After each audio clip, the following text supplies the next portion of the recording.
Jorginho ainda não rescindiu com o Arsenal e há um risco dele não jogar o Mundial de Clubes pelo Flamengo, porque o time não vai pagar a mais para ter nenhum jogador no torneio. Pedro do Flamengo entra no top 10 de maiores artilheiros da história do Maracanã. Flamengo inicia a reformulação e rescinde contrato de 6 jogadores no Sub-20 nesse vídeo. Eu quero falar sobre esses e mais alguns assuntos, mas antes quero convidar você que não é inscrito no canal a clicar aqui embaixo em inscrever-se, ativar o sino da notificação e deixar o like no vídeo. Começando o vídeo falando do Jorginho, do Arsenal, que ainda tem contrato com o time da Inglaterra até 30 de junho. Então, até 30 de junho, o Jorginho continua sendo jogador do Arsenal. Então, só depois ele vai estar livre para assinar com qualquer outro time. Nesse caso, com o Flamengo, está tudo muito encaminhado. Mas tem um porém em tudo isso daí. O Flamengo quer ter o jogador para reforçar, né, o setor de meio de campo do Flamengo para o Super Mundial de Clubes. E ele provavelmente vai ser o único reforço do Flamengo para essa competição, tá? Para o Super Mundial de Clubes. Mas, se rescindir o contrato com o Arsenal, o Jorginho vai abrir mão de alguns valores a receber, bonificações que já estavam estipuladas em contrato, como, por exemplo, tá? Posição na Premier League, chegada às semifinais da Champions League. Então, tudo isso já estava em contrato para ele receber essas bonificações. Ele abrindo mão, rescindido com o Arsenal, ele vai deixar de ganhar uma bolada. Aí você pode se perguntar, por que o Flamengo não paga esse valor? Bom, o Flamengo descarta pagar mais caro por liberações antecipadas de atletas para o Mundial. E essa informação aí, ela foi publicada aí pelo Paparazzo Rubro-Negro, né? E segundo o Paparazzo Rubro-Negro, o Flamengo entende que os clubes sabem no caráter de urgência por contratações para essa competição e com isso ele não vai pagar mais para ninguém. Isso também coloca no meio o Jorginho. Então, se o Jorginho realmente querer jogar pelo Flamengo no Super Mundial de Clubes, ele teria que abrir mão de uma bolada. Aí o Mauro César, ele trouxe também uma informação bem importante, que o Jorginho conseguiu a liberação do departamento de futebol do Arsenal para poder assinar com outro clube. Porém, ele precisa acertar agora com a parte jurídica do Arsenal, porque envolve essas bonificações. Então ele precisa conversar, chegar no meio termo, porque, pelo que parece, alguém vai ter que abrir mão de uma grana aí. Será que o Arsenal vai pagar para ele, mesmo ele não cumprindo todo o contrato? Eu acho que não. Eu não acredito que o clube vai querer pagar um valor para o jogador sem ele cumprir todo o contrato. O Jorginho não é nem um dos grandes jogadores que passaram pelo Arsenal, então realmente não acredito nisso. E também, sinceridade, eu não acredito que o Jorginho vai abrir mão dessa grana, tá? De falar assim, não, eu quero jogar o Mundial pelo Flamengo e eu vou abrir mão aqui, por exemplo, tá?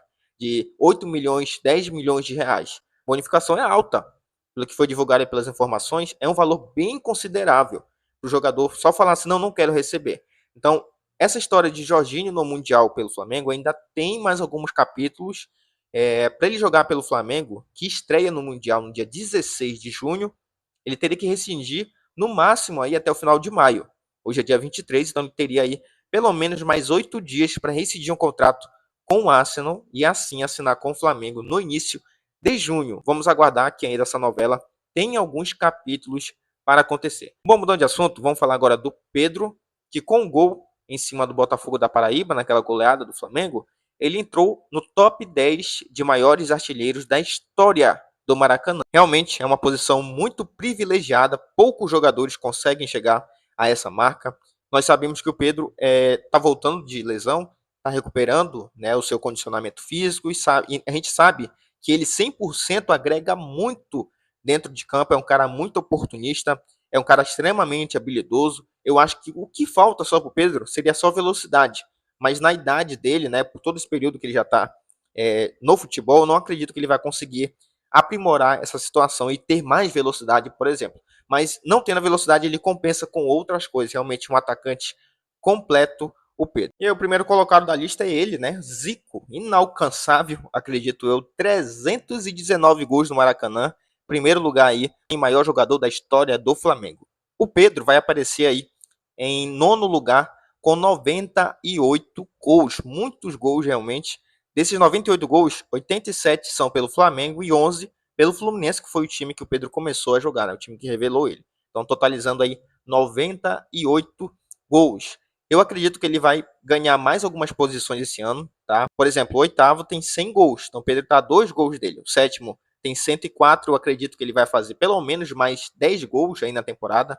Então é bem fácil que o Pedro suba aí algumas posições nesse ranking. Parabéns ao Pedro, que realmente é um atacante sensacional. Bom, mudando de assunto, falando agora da reformulação no sub-20 do Flamengo, o José Boto está trabalhando mesmo para dar uma cara para esse time do Flamengo e começando ali da base.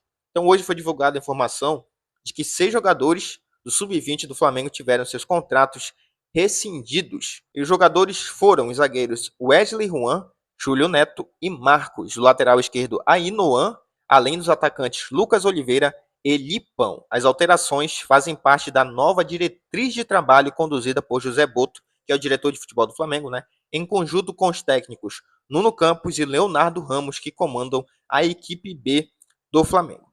Aí dentro do novo modelo de gestão, né, o clube busca fortalecer a base para garantir uma transição mais eficaz dos jovens para o time profissional. Até o momento, apenas uma contratação foi oficializada, o meia Bruno Xavier. A chegada do jogador representa o início de uma fase mais criteriosa na montagem do elenco juvenil, alinhada com objetivos da comissão técnica e da diretoria da base. E o José Boto veio para o Flamengo justamente para isso aqui, deixar a cara dele, né, o trabalho dele, e o Rodolfo Landim, quando contratou, sabia que ele ia fazer esse tipo de coisa, dar uma reformulada, e isso para melhorar a transição dessa garotada boa que o Flamengo sempre revela aí, do juvenil para o time profissional. Por exemplo, ele participou, né, veementemente da renovação de contrato do meia Pablo Lúcio, que estendeu o vínculo, por exemplo, até 2030 com o Flamengo, é um jogador da base. Então, isso aí mostra que o José Boto está de olho nesses jogadores da base. Bom, para encerrar o vídeo, vamos falar agora de Copa do Brasil, né? Flamengo classificado para as oitavas de final. E a CBF divulgou aí a data dos sorteios dos confrontos das oitavas de final da Copa do Brasil. Então, os 8 jogos da próxima fase serão conhecidos na próxima sexta-feira, dia 30, às 3h30 da tarde, horário de Brasília. Nesse mesmo dia, a CBF também vai sortear as partidas da segunda fase da Copa do Brasil feminina. O Flamengo está aí entre os 16 times, né? Muitos times grandes se classificaram, outros ficaram pelo caminho, como o Santos, que foi eliminado ontem pelo CRB. E vamos aguardar, né? Todo mundo que passou tem competência e a gente não pode ver nenhum time desse aqui como um adversário fraco. Bom, pessoal, o vídeo hoje foi esse. Agradeço você que clicou e ficou até o final. Eu te convido de novo, se não é inscrito, clica aqui embaixo em inscrever-se, ativa o sino da notificação, deixa o like no vídeo. Valeu, nação, até a próxima.